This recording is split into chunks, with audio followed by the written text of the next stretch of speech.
Good morning everyone. आपके mister रचित sir, channel name रचित sir physics Guru. How are you students, कैसे हो आप लोग सभी? आई होप आप सभी अपने घरों पे अच्छे होंगे, अच्छा महसूस कर रहे होंगे। तो डियर स्टूडेंट, हम जो बात करने जा रहे हैं वो इलेक्ट्रोमैग्नेटिक इंडक्शन चैप्टर नंबर 6 पर डिस्कशन कर रहे हैं। और आज जो हमारा जो टॉपिक है इलेक्ट्रोमैग्नेटिक इंडक्शन से Lenz law and conservation of energy पर बात करेंगे हम। टॉपिक है हमारे पास Lenz law and conservation of energy. Lenz law and conservation of energy, conservation of energy. Lenz law and conservation of energy पर आज हम जो है डिस्कशन करने वाले हैं डियर स्टूडेंट्स। तो लास्ट टाइम मैंने आपको डियर स्टूडेंट बताया था कि लेंज लॉ क्या है कि हमारे पास में एक कॉइल होगा और ये हमारे पास मैग्नेट होगा। तो जब मैग्नेट को हम टुवर्ड्स द कॉइल लेकर जाते हैं तो इसके अंदर इसके इधर वाले फेस पर इस तरह की पोलरिटी आ जाती है, क्योंकि कॉइल इस तरह की बनी हुई होती है। एक साइड से एक फेस ये हो गया, एक फेस ये हो गया, तो इस पर इस तरह का फेस आना चाहिए जो इसको आने से रोके। तो हमने कहा कि इस पर नॉर्थ पोल आ गया और इस पर क्या आ गया, साउथ पोल। देखिए मैग्नेटिक डाइपोल मोमेंट बन रहा है, मैग्नेटिक डाइपोल बन गया, दो फेस बन गए। किसकी वजह से? मैग्नेट को मूविंग कराने की वजह से। तो जब नॉर्थ पोलरिटी आ गया तो हमने कहा कि एंटी क्लॉकवाइज डायरेक्शन में करंट क्या कर रहा था, फ्लो कर रहा था। लेकिन जब हमने एनोदर कॉइल लिया और एक बार मैग्नेट को लिया और बार मैग्नेट नॉर्थ इधर साइड में bar magnet away from the coil चल रहा था, तो उसे पकड़ने के लिए मुझे यहाँ पे साउथ पोलरिटी, मतलब दूर नहीं जाने देगा, एक साउथ पोलरिटी चाहिए था। और साउथ पोलरिटी कैसे करंट फ्लो कर रही है? क्लॉकवाइज डायरेक्शन में। तो बच्चा पार्टी में यहाँ कहना चाहता हूँ कि ये तो हो गया लेंज लॉ जो डायरेक्शन को शो कर रहा है कि जब मैग्नेट को टुवर्ड्स द कॉइल लेकर गया तो हमारे पास क्या हो गया, एंटी क्लॉकवाइज डायरेक्शन में करंट फ्लो कर रहा है। और अगर मैं मैग्नेट को अवे फ्रॉम द कॉइल लेकर जाता हूँ तो वो किस डायरेक्शन में करंट फ्लो कर रहा है? वो फ्लो कर रहा है क्लॉकवाइज डायरेक्शन में। तो बच्चा पार्टी आप देख रहे हो कि मैं यहां से मैग्नेट को क्या कर रहा हूं, कभी आगे लेकर जा रहा हूं, कभी पीछे लेकर आ रहा हूं। तो आप देख रहे हो मैकेनिकल वर्क हो रहा है। क्या हो रहा है? Mechanical work. और इस मैकेनिकल वर्क के करने से हम आगे यहां पर इस कॉइल की जगह हम क्या लगा सकते हैं? एक बल्ब लगा सकते हैं। आप उस गैल्वेनोमीटर के साइड में गैल्वेनोमीटर से अटैच कर दीजिए एक बल्ब को और फिर क्या करिए, इस मैग्नेट को आगे पीछे करिए। जब हम इसे एक बार टुवर्ड्स द कॉइल लेके जाएंगे, अवे फ्रॉम द कॉइल लेके जाएंगे, तो आप देखोगे वो बल्ब क्या करने लगे, ग्लो करने लगे। तो क्या हुआ कि मैकेनिकल एनर्जी किस में कन्वर्ट हो गई? इलेक्ट्रिकल एनर्जी में कन्वर्ट हो रहा है। मेरी बात समझ आए कि अगर मैं यहाँ पर इस तरह से, जैसे ये हमारे पास क्या हो गया, एक गैल्वेनोमीटर हो गया है और इसके साथ में मैं क्या कर देता हूँ, यहाँ पे एक बल्ब क्रिएट कर देता हूँ और आप मैग्नेट को इस तरह से आगे पीछे मूविंग कराते हो, तो ये बल्ब क्या करता है? ग्लो करता है। जब बल्ब ग्लो करेगा तो वो इलेक्ट्रिकल एनर्जी में आ गया। तो मैकेनिकल एनर्जी किस में कन्वर्ट आ रहा है? इलेक्ट्रिकल। ये लाइक जैसे बल्ब हो गया हमारे पास में। तो मैकेनिकल एनर्जी किस में कन्वर्ट? ये गैल्वेनोमीटर हो गया। मैकेनिकल एनर्जी किस में कन्वर्ट हो रहा है? इलेक्ट्रिकल एनर्जी में कन्वर्ट हो रहा है। तो that is called the conservation of energy. तो आपको लेंज लॉ भी हमने क्लियर करा दिया और conservation of energy. Energy neither be create nor be destroy, it can be transfer from one body to another body और one form to another form. तो mechanical energy की फॉर्म में था, वो किस फॉर्म में आ चुका है? इलेक्ट्रिकल एनर्जी की फॉर्म में। तो आई होप डियर स्टूडेंट मेरी बातें आप लोगों को क्लियर आ गई होंगी। तो आज हम जो आगे करने वाले हैं, आज हम जो टॉपिक, मेन जो टॉपिक है वो है मोशनल ईएमएफ। आज हम आप लोगों को जादू करना सिखाएंगे। टॉपिक है हमारे पास में मोशनल ईएमएफ। तो देखिए मोशनल ईएमएफ पे स्टडी करेंगे। तो मोशनल ईएमएफ क्या है?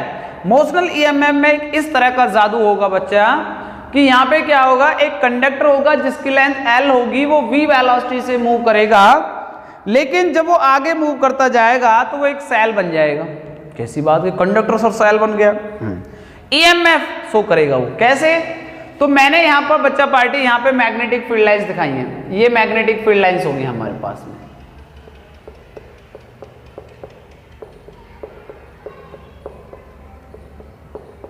ये क्या हो गई हैं? मैग्नेटिक फील्ड लाइंस हो गई हैं। इस मैग्नेटिक फील्ड लाइंस में हमने क्या करना है, इसमें एक कंडक्टर को प्लेस्ड कर दिया हमने इस तरह से। ये मैं फर्स्ट मोशनल ईएमएफ का बाय लॉरेंट्ज फोर्स में करा रहा हूं, इसे हम लिख सकते हैं बाय लॉरेंट्ज फोर्स। लॉरेंट्ज फोर्स ये फर्स्ट मेथड है इसका। तो मैंने एक कंडक्टर लिया जिसकी लेंथ क्या हो गई है डियर स्टूडेंट, लेंथ L हो गई है, इसकी वेलोसिटी क्या हो गई है, V हो गई है। तो अब आप देखिए ये मैग्नेटिक फील्ड लाइन से अंदर की तरफ जा रही हैं और ये इनके अंदर क्या हो गया, कंडक्टर हो गया है, वो V वेलोसिटी से मूव कर रहा है। तो देखिए किस तरह का बन रहा है, ये मैग्नेटिक फील्ड लाइंस हो गई हैं, ये वाला ये मैग्नेटिक फील्ड लाइंस होगी, ये कंडक्टर हो गया, ये V वेलोसिटी से मूव कर रहा है इस तरह से, दिखाई दे रहा है। तो इस तरह, वैसे फ्लेमिंग का लेफ्ट हैंड रूल नहीं है पर मैं बता रहा हूं आप लोगों को कि ये मैग्नेटिक फील्ड लाइंस हो गई हैं, ये कंडक्टर की लेंथ होगी और ये वाला क्या हो गया है, ये वाला हो गया उसकी वेलोसिटी। तो देखो ये सभी फिंगर्स एक दूसरे के क्या है, म्यूचुअली परपेंडिकुलर हैं। तो हमने कहा कि ये तो हो गई मैग्नेटिक फील्ड लाइन जो अंदर की तरफ है। तो हमने कहा magnetic field velocity and length are mutually perpendicular, mutually perpendicular कि मैग्नेटिक फील्ड वेलोसिटी और लेंथ एक दूसरे के सभी क्या हैं, परपेंडिकुलर हैं। तो बच्चा पार्टी इस कंडक्टर के अंदर क्या होंगे, इलेक्ट्रॉन्स होंगे। तो जो इलेक्ट्रॉन्स हैं वो नीचे की तरफ क्या करता है, नीचे की तरफ आता है। तो ये नीचे की तरफ आएगा तो ये मैग्नेटिक फोर्स को शो करेगा। जैसे जैसे इलेक्ट्रॉन नीचे की तरफ आएगा तो मैग्नेटिक फोर्स हमारे वैसे भी कंडक्टर प्लेस कर दिया गया है मैग्नेटिक फील्ड के अंदर। तो जो मैग्नेटिक फोर्स है वो Fm हमारे पास हो गया है, Fm इक्वल टू हो जाएगा Q V क्रॉस B। बच्चा पार्टी देखिए वेलोसिटी और मैग्नेटिक फील्ड तो एक दूसरे के क्या है, परपेंडिकुलर है। Q क्या हो गया, चार्ज हो गया, तो Fm Q की जगह क्या लगा दिया, E, क्या लगा दिया, E, तो ये क्या हो गया, V क्रॉस B, ये हो गया। अब आगे देखिए तो Fm इक्वल टू E, इसे जब ओपन करेंगे तो ये हो जाएगा VB साइन थीटा, ये हो गया। अब इसमें क्या होगा कि हमारे पास थीटा क्या है, 90 है, क्योंकि वेलोसिटी और मैग्नेटिक फील्ड एक दूसरे के परपेंडिकुलर है। साइन 90 की वैल्यू पुट किया तो साइन 90 की वैल्यू हो गई 1, तो क्या आ गया, EVB, ये हमने रख दिया। क्लियर है। अब देखिए अब इस कंडक्टर के अंदर क्या होगा, जब नेगेटिव चार्ज नीचे की तरफ आएगा तो पॉजिटिव का चार्ज कहां चला जाएगा, ऊपर की तरफ। पॉजिटिव चार्ज ऊपर तरफ चला गया और नेगेटिव चार्ज कहां गया, नीचे की तरफ आ गया। तो इलेक्ट्रिक फील्ड की डायरेक्शन होगी positive to negative, electric field की डायरेक्शन होगी ना पॉजिटिव टू नेगेटिव। अब positive to negative electric field की डायरेक्शन होगी है, तो देन यहां पे चार्ज का एक्युमुलेशन हुआ है, चार्ज नेगेटिव चार्ज इधर आ गया, पॉजिटिव चार्ज उधर चला गया है। तो then force F equal to क्या होगा, इलेक्ट्रिक फील्ड के according F equal to QE, लेकिन चार्ज क्या लिया हमने, इलेक्ट्रॉन को लिया है, तो F equal to E into क्या हो गया, E। तो ये फोर्स हमारे पास क्या है, इलेक्ट्रिक फोर्स है। ये फोर्स कौन सी है, ये मैग्नेटिक फोर्स, और ये कौन सी फोर्स है, इलेक्ट्रिक फोर्स। ये इलेक्ट्रिक फोर्स आ गया। अब इन दोनों फोर्सेस को जब चार्ज, ये पॉजिटिव चार्ज ऊपर चला गया, नेगेटिव चार्ज चला गया, और जब तक जाता रहेगा जब तक ये दोनों एक दूसरे को क्या नहीं करते, बैलेंस नहीं कर सकते, तो हम कह सकते हैं कि ये स्टेडी स्टेट में आने से, स्टेडी स्टेट में आने से यानी कि एक दूसरे को जब ये बैलेंस कर गए तो क्या हो गया, Fe बराबर हो गया Fm के बराबर। Fe किसके बराबर हो गया है, Fm के बराबर हो गया है। तो यहां से मेरे पास आया क्या कि हमारे पास इन दोनों इक्वेशंस को हमने कंपेयरिंग कर दिया, यानी कि Fe बराबर Fm और Fe की वैल्यू हो गई E इंटू E बराबर हो गया EVB। तो E से E कैंसिल हो गया, तो इलेक्ट्रिक फील्ड बराबर हो गया वेलोसिटी इंटू मैग्नेटिक फील्ड के। तो देखिए बच्चे पार्टी, जब नेगेटिव चार्ज नीचे आ गया था और पॉजिटिव चार्ज ऊपर था तो इन दोनों के बीच में पोटेंशियल डिफरेंस आया। Now potential difference between these charges, इन चार्जेस के बीच में जो पोटेंशियल डिफरेंस होगा वो potential difference V equal to हो जाएगा इलेक्ट्रिक फील्ड इनटू लेंथ के। अब V पोटेंशियल मतलब EMF, क्योंकि कंडक्टर मैग्नेटिक फील्ड के अंदर क्या शो करता है, EMF को शो करेगा। तो पोटेंशियल की जगह तो हमने क्या ले लिया, E, और E कैपिटल E की वैल्यू क्या होती है, BV इंटू क्या हो गया L। तो एक कंडक्टर ने क्या दिखा दिया, BVL, मैग्नेटिक फील्ड, वेलोसिटी और लेंथ हो गया। क्लियर है। तो ये फर्स्ट मेथड था। इलेक्ट्रोमोटिव मोशनल EMF आ गया है। अब उसमें क्या आ गया है, मोशनल EMF, यानी कि एक कंडक्टर क्या बन चुका है, सेल बन गया, जिसके अंदर क्या हो गया है, उसके अंदर पोटेंशियल प्रोड्यूस हो चुका है। तो आई होप मेरी बात समझ में आ गए होंगे डियर स्टूडेंट। अगर समझ में आ गया है तो आप पॉज करके आप इसे नोट कर सकते हैं। अब हम आगे स्टडी करते हैं। अब हम सेकंड मेथड पे करते हैं काम।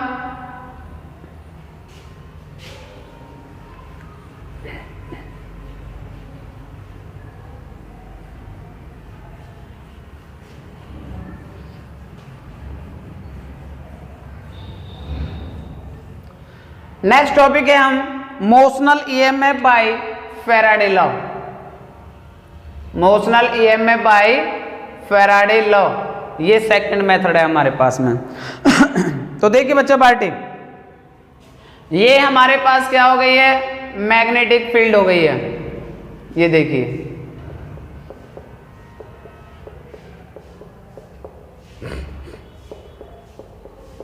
ये हो गया मैग्नेटिक फील्ड। इसके अंदर मैंने क्या किया, एक कंडक्टर को प्लेस किया है इस तरह से। ये कंडक्टर को प्लेस कर दिया है मैंने यहां से। इसकी लेंथ कितनी हो गई है, लेंथ हो गई है L। कितनी वेलोसिटी के साथ मूव कर रहा है, V वेलोसिटी के साथ मूव कर रहा है। तो देखिए बेटा, मैं यहाँ पे एक इमेजनरी क्या बना देता हूं, एक इमेजनरी मैंने वो बना लिया रेल्स। ये इमेजनरी रेल्स हो गई हैं, रेल्स मतलब पटरी, ये इमेजनरी रेल्स हो गई हैं। ये लेंथ L है। तो इन टाइम dt पर ये जो कंडक्टर था वो इस पोजीशन पर आ गया। इसने यहां से यहां तक कितना डिस्प्लेसमेंट कवर किया, dx। कितना डिस्प्लेसमेंट कवर किया, dx। कितने टाइम पर, इन टाइम dt पर। एक मोशनल कंडक्टर क्या कर रहा है, मोशन कर रहा है, जिसकी लेंथ L है, वेलोसिटी क्या है, v है। तो देखिए, कंडक्टर मूव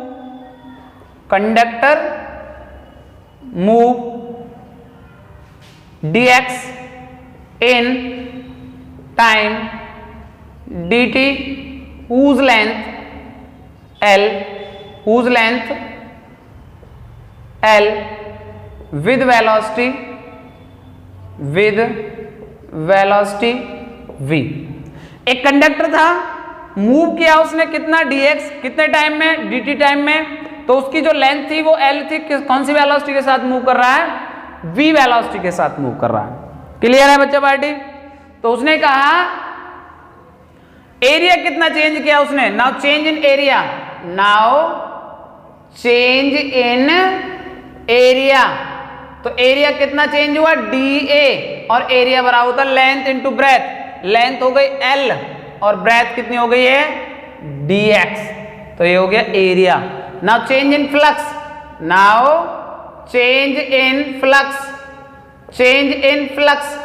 फ्लक्स कितना चेंज हुआ, तो फ्लक्स चेंज हुआ, फाई इक्वल टू क्या होता है, BA के बराबर। फ्लक्स होता है BA के बराबर होता है। तो फाई एज इट इज है dear student, B as it is है। और एरिया हमने जो चेंज एरिया लिया था वो DA लिया है, और DA की वैल्यू क्या हो गई है, LDX। क्लियर है। Now according to Faraday second law, E equal to क्या होता है, E इक्वल टू होता है d phi by dt। Equal to क्या होता है, d फाई बाई dt। तो E एज इट इज है d अपॉन dt, और फाई की वैल्यू क्या हो गई है, BL dx।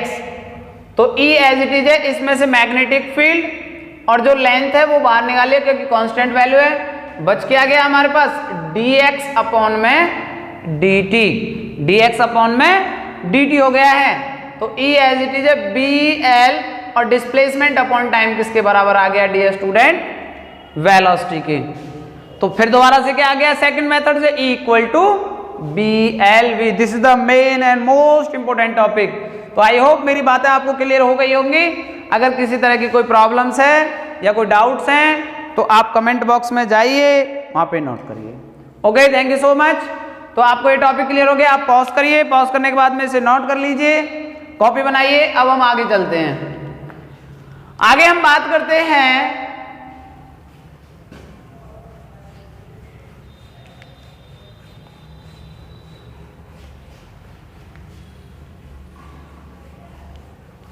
कि हमारे पास में जो मोशनल ईएमएफ आया है, जो हमारे पास मोशनल ईएमएफ आया है, नाउ वी नो दैट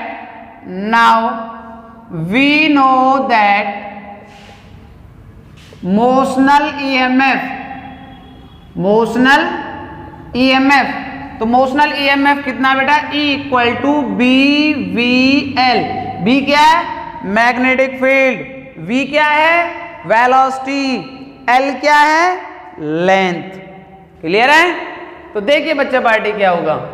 अब हमारे पास तो हम कह सकते हैं now current produce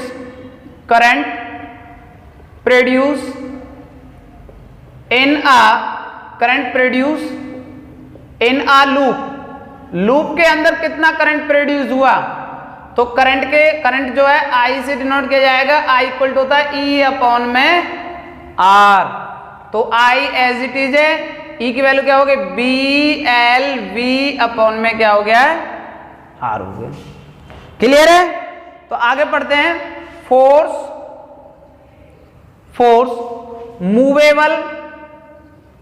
movable on the arm. जो कंडक्टर की आर्म थी, जो कंडक्टर था हमारे पास, उस पर फोर्स कितना रहेगा? अगर किसी कंडक्टर को मैग्नेटिक फील्ड के अंदर प्लेस्ड करते हैं तो उसका जो रिजल्ट आता है F equal to ILB sine 90, sine theta होता है। F equal to ILB sine theta. तो थीटा की वैल्यू अगर हम 90 पुट कर लें, क्योंकि कंडक्टर मैग्नेटिक फील्ड के परपेंडिकुलर था, तो F इक्वल टू हो जाएगा ILB। तो F एज इट इज है, I की वैल्यू कितनी हो गई है? BLV अपॉन में R इंटू क्या हो गया? LB। तो F इक्वल टू हो जाएगा B square L square V upon में R। तो ये क्या निकल चुका है? फोर्स निकल चुकी है उस कंडक्टर पर। क्या निकल चुकी है? ये हमारे पास करंट निकला था और ये क्या निकल चुकी है? फोर्स निकल चुकी है। क्लियर है यहां तक? अगर हम आगे बात करते हैं डियर स्टूडेंट, ये फोर्स निकलने, यहां तक आप पॉज कर लीजिए। पॉज करने के बाद हम आगे बढ़ते हैं। कर लिया डियर स्टूडेंट? यहां से पॉज करने के बाद नोट कर लीजिए। अब हम आगे स्टडी करते हैं। जब हमारे पास यहां पर फोर्स आया है तो अब ना निकालते power delivered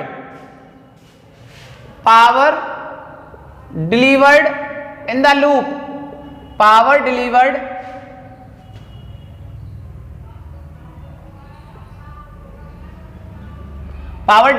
in the loop के अंदर कितनी पावर डिलीवर की गई? तो पावर बराबर यहां पे फोर्स की बात की गई है, फोर्स इंटू किसके होता है? वेलोसिटी के। तो पावर एज इट इज है, F की वैल्यू क्या हो गई? F की वैल्यू हो गई हमारे पास में क्या आया? B square L square V upon में R इंटू क्या हो गया? V। तो पावर बराबर हो जाएगा B square L square V square upon में R। ये क्या निकल चुका है आपके पास में? पावर निकल चुकी है। क्या निकल चुकी है? पावर।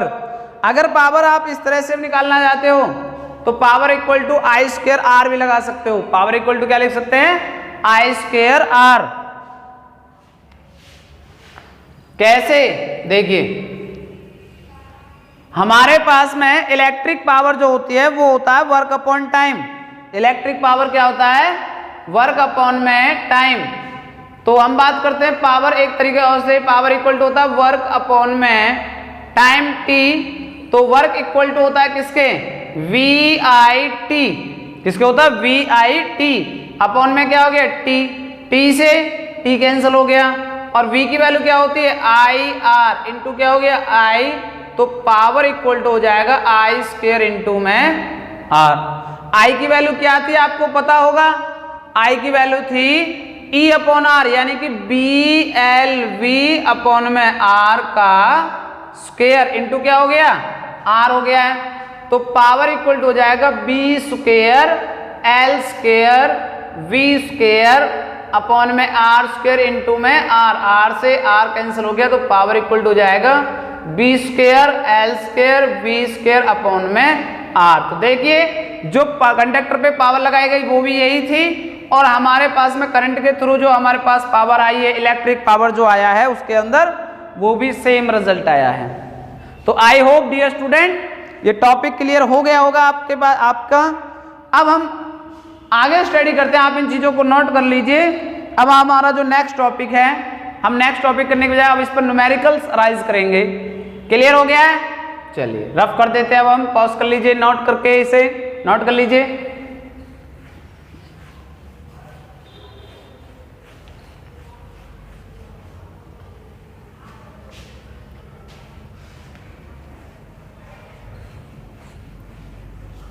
हमारे पास एक क्वेश्चन आया है कि एक मेटालिक रॉड है जिसकी लेंथ L है और वो मैग्नेटिक फील्ड के अंदर ओमेगा एंगुलर वेलोसिटी के साथ में क्या कर रहा है, मोशन कर रहा है। आपको उसका करंट निकालना है, ईएमएफ निकालना है, और क्या निकालोगे, और निकालोगे उसका क्या, करंट निकाल दिया, ईएमएफ निकाल दिया, और भी कुछ निकालना रह गया है। चलो ये नहीं निकाले, और हीट निकाल लेते हैं, उस पर कितना हीट प्रोड्यूस होगा। तो देखिए हमारे पास में ये इस तरह से मैग्नेटिक फील्ड हो गई है, ये क्या हो गई है, मैग्नेटिक फील्ड। इसके अंदर मैंने क्या किया, एक कंडक्टर को प्लेस किया, ये कंडक्टर हो गया है जिसकी लेंथ क्या है, L, जिसकी लेंथ क्या है, L लेंथ है, और ये ओमेगा एंगुलर वेलोसिटी के साथ क्या कर रहा है, मूव कर रहा है इन अ मैग्नेटिक फील्ड। क्या कर रहा है, मैग्नेटिक फील्ड के अंदर मोशन कर रहा है। तो देखिए सबसे पहले अब हम इसका जो है कंडक्टर की जो लेंथ है, length of conductor, length of conductor, conductor की लेंथ क्या है हमारे पास में L, जो रिवॉल्यूशन कर रहा है, revolution in time t,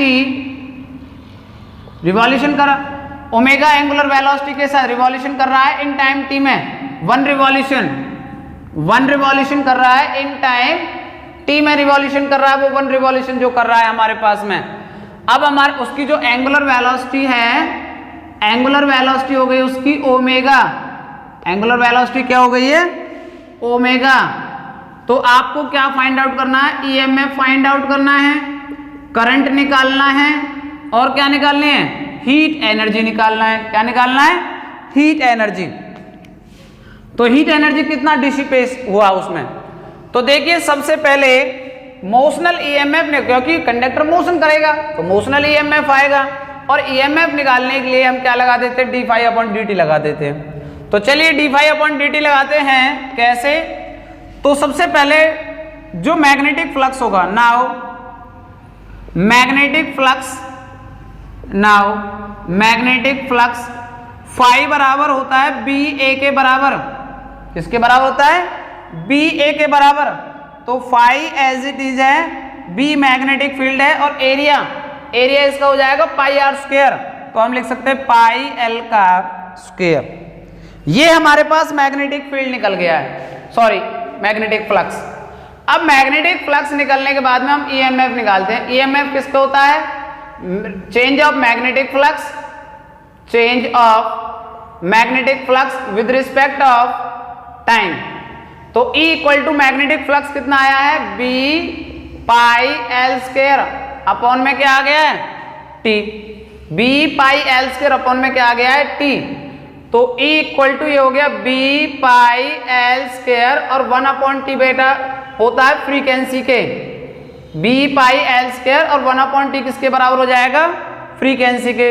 now omega बराबर होता है 2 पाई न्यू के बराबर, तो न्यू बराबर हो जाएगा आपका ओमेगा अपॉन में 2 पाई, ओमेगा अपॉन में 2 पाई। तो इस वैल्यू को यहाँ पे पुट कर देंगे तो E इक्वल टू कितना हो गया बी पाई एल स्क्वायर, और फ्रीक्वेंसी की वैल्यू कितनी हो गई ओमेगा अपॉन में 2 पाई।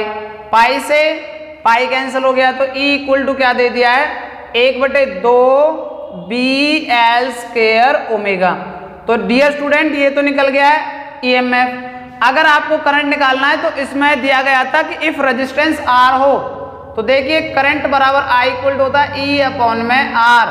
तो ई की वैल्यू कितनी निकल गई है 1/2 B L square omega upon में कितना हो गया है आर। तो ये क्या निकल गया हमारे पास में करंट की वैल्यू निकल गई है। तो नाउ हीट, यहां तक दिखाई दे रहा है सभी को। नाउ हीट, अगर हम हीट प्रोड्यूस, जो कितना हीट प्रोड्यूस हुआ, अगर हम उस हीट को निकालें तो H इक्वल टू किसके होता है आई स्क्वायर आर टी के, आई स्क्वायर आर टी ये हो जाएगा आई स्क्वायर आर टी के बराबर होगा। तो आई स्क्वायर आर टी, क्योंकि वर्क जो होता है हमारे पास में वर्क होता है W इक्वल टू होता है वी आई टी के, तो V की वैल्यू हो गई आई आर, तो आई स्क्वायर आर टी हो जाएगा। तो आई स्क्वायर आर टी हो गया तो H बराबर हो जाएगा हमारे पास में I की वैल्यू कितनी हो गई, इसका स्क्वायर कर दें।